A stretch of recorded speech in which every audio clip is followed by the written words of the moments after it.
So as you know, fear of dying is pretty much the greatest fear all people have. I'm wondering if you could each share what you feel happens when a human being dies. So like, what is their experience? So what I thought was really interesting when I first started doing this work and working with people passing on, you start kind of getting cocky, like, oh, when your loved ones show up or this particular person you love shows up, that's when they're going to die. And we just wait for that person to show. And what happened to me that I think is really important to share is there's actually two ways a person can die that I've experienced, multiple ways of dying, but when they leave the body. So I've seen people's bodies die and then the soul leaves the body after it's dead. So most of the time that's what usually happens. You are in your body, and when the body ceases to live, the soul has to just shoot out of the body. But I've also seen it the opposite, where a person chooses, their soul leaves the body, and then the soul body goes through the death process. So I thought that was really amazing. Like in my personal stories, when my ex-husband's parents were dying, his father died first, and he was the sole caregiver of his wife. And so he did not want to leave. And so he was really fighting death. And so he was in a hospital, and he'd get pneumonia, and he would struggle, and he'd get better, and something else would happen, he'd get better. And when it finally came to those end states where his body was just says, I've had enough, he was going through seizures. And because it was like his soul and his body were fighting. And it's like he wanted to stay in that body, and the body was like, I'm tired, I'm done. And he was like, no. And so I remember seeing him go for 24 hours, maybe 48 hours of this seizuring stop, and eventually his body just left, and he was forced out. And when that happened, his body completely died. And all of a sudden, this man who was in this severe, intense pain and struggle, and he was biting his tongue, they had to put a leather strap in his mouth to prevent him from biting his tongue off. And he was just fighting it.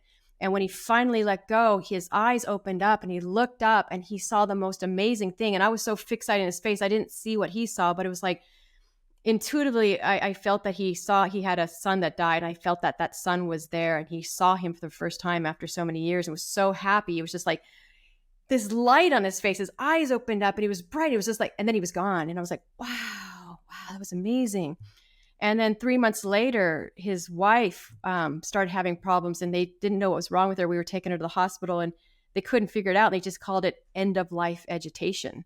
And so she was just kind of like her soul was stirring and didn't want to live, and maybe wanted to move out of her body, and her body was still alive and had a lot of life force in it. So there was this feeling of trying to separate from her body, and it couldn't separate. And so we were in the hospital room, and we were watching, we'd come by and visit her almost every day and check on her.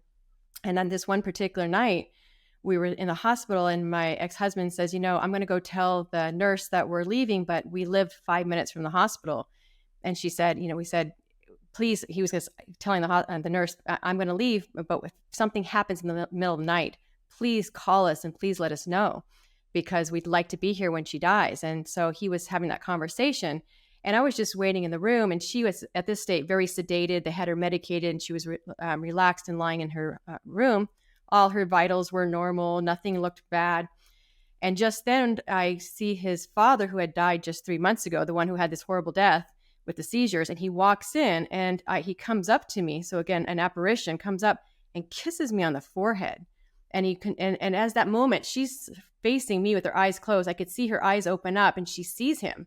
And so we both are looking at him, and she starts to turn her head as he walks around the bed. And as he walked around the bed, I saw this boy in the corner with his hands in his pocket with a hat on his head, and he was staring at her. And I didn't know who he was, but I was like, wow. And as he turned, she kept on looking. And as soon as they had this complete eye lock on the other side of the bed, you could just see her soul leave the body. And I see this happening just as my ex-husband's coming back in the room. And I said, we're not leaving right now. And he goes, what? I go, she's going. And he's looking around, and there's no sign of her dying. She looked perfectly peaceful in her bed. And within 10, 15 seconds later, it went beep, and all machines and all these nurses came running in, and she had left her body, and then her body had died. And so it was, her soul was gone, and her body went through the death process. So quite beautiful when you see those two different ways of dying. And so, and then later I asked my ex-husband about the little boy in the corner, and he said that was his brother who had passed on, I had never met. And he says, yes, he had this slump posture, and he loved to wear this hat on his head. And so he was there for his mother's death. And so that was quite amazing. And so that's what I wanted to share about the death process, that it can be so very radically different. But ultimately, when they die, then what happens is based on the soul and their perceptions of what we've talked about already. I've never actually been standing right there when a human being died. I've just been there when lots of animals died. You know, I was raised on a 140-acre farm, and I was a hunter. You know, I had an experience one time. I was out working in our fields, and a car came. There's a hill right in front of our house. The island highway on Vancouver Island ran right along our property, and there's a lot of accidents there because of a sharp, steep hill, and people can't see. And the sun comes such that when you're coming over the hill, the sun hits you right in the eyes, and you can't see. If you got ice on your windows or even without it, it's hard to see. But anyhow, there was a deer crossing the road, and I was standing there working in the field, and I looked up, and I saw this beautiful big buck with, like, you know, a big rack on, be a prize kill for a hunter. And a car came flying down the hill, probably going 70 miles an hour. And once you come over the hill, it's only about 50 yards to where our driveway is, and the deer was standing right in front of our driveway, and the car didn't even have a chance to see the deer before it hit the deer. And the deer flew up in the air and spun over, a couple times, and flew about 30 or 40 feet and landed on the side of the road. And I immediately knew I needed to go take care of the deer. I was actually not worried about the person in the car. So I ran over, and the deer was in shock, and I was looking in the deer's eyes, and the deer was looking at me like it was begging me for help, like, help me. And interestingly enough, within 2 minutes, a police car was coming down the highway, and this guy had pulled over. His front end of his car was all smashed in, and it was a lady policeman. And she got out of the car, and she said, "What happened?" I said, "Well, this guy didn't see the deer, and he hit it, and he didn't even see it. I watched the whole thing. I was working in the field right there." And I said, "But you need to kill the deer. The deer's in a lot of pain. All its legs are broken. It's got internal bleeding." I said, "You got to kill this thing right away." And so the woman policeman, you're not going to believe this, she was having such a hard time killing the deer. She stood right there and fired 6 shots at its head and missed every time. I couldn't believe it. I'm like, oh my God, you're a cop and you can't shoot a deer laying on the ground at your feet. So I had a hunting knife on me, a big knife I used to carry for working on the farm, and I just picked it up by the antlers and slit its throat to get it out of pain. And I just felt its spirit leaving its body, like, the energy of life dissipating, like a dove flying away, So that's, other than animals dying, and I pig, cows, I've seen lots of animals die, but I haven't had the kind of experiences you guys have had being next to an animal when it dies. So that's my only experience. So I'm relying on your wisdom of that, and I'm not in a rush to be standing there when anybody that I know dies because of the obviousness of that.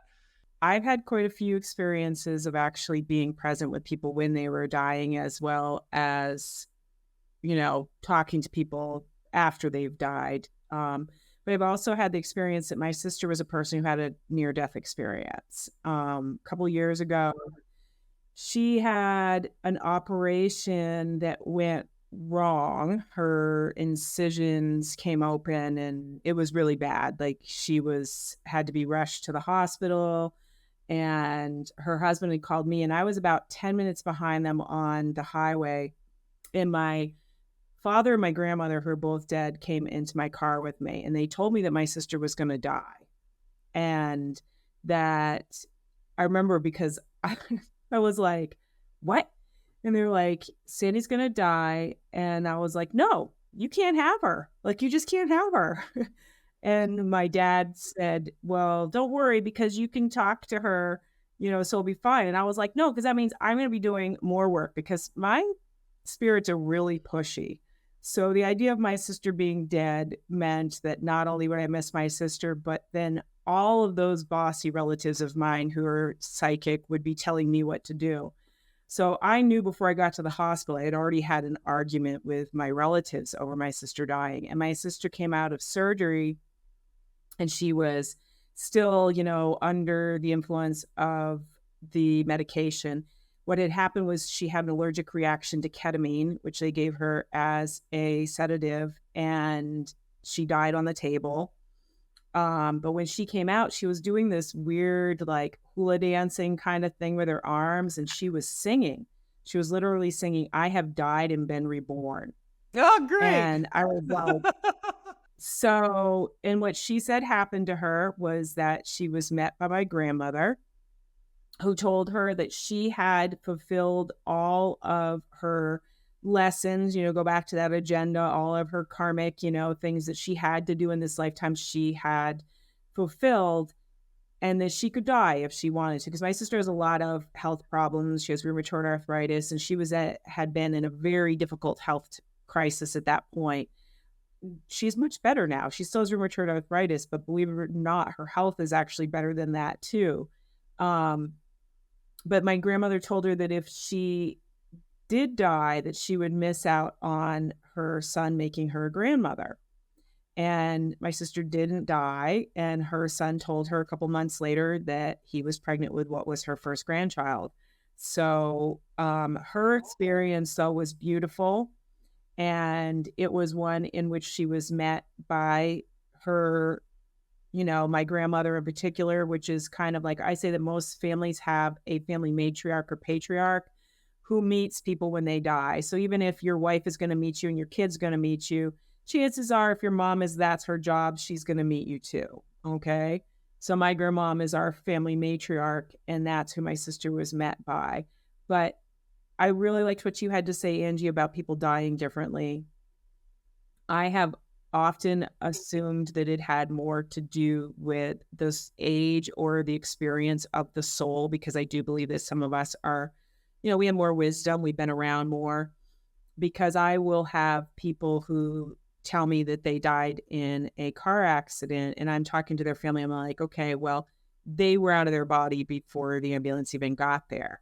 And I know this because they're showing me themselves standing outside of the car wreck. They can see that the ground is wet and it's dark, and I can see the blue lights coming up, and they were outside of their body prior to death. Especially if there's a lot of pain involved in the actual dying, a lot of spirits will, I say, they jump ship and they stand beside their body. So they aren't free to move on into, the spirit world at that time, but they are not physically stuck in that body having to experience that excruciating pain.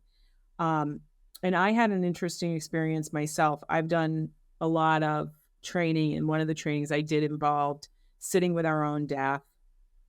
We actually slept in our own grave. So we did a meditation first, in which we looked at, you got a year to live, a month to live, a week to live, a day to live. And it was journey work, progressive journey work. How are you going to be in this moment? How do you picture yourself? And then we dug our own graves and were carried to our graves in the middle of the night and slept in them.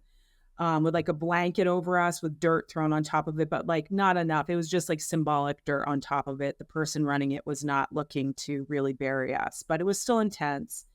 And one of the things is that for me, because I was a medium, that was intense and interesting, but my experience happened the next week because I was in a car with my son, and he had his like iPhone plugged into my stereo, and the stereo wasn't working right. So we stopped at the grocery store, went in, we got out, and when you pull out of our grocery store, there's this really wonky traffic section. And all of a sudden his music came on, and it was like blaring loud. And I thought I'd been hit by a car.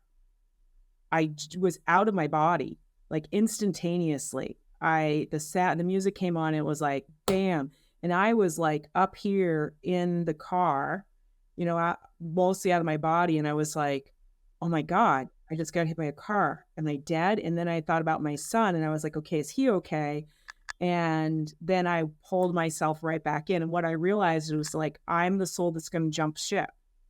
As soon as it's time for me to go, I'm out of there. I'll be the one that's like, you're, right? Hello, I'm sitting inside the body. I'm waiting for things to end here.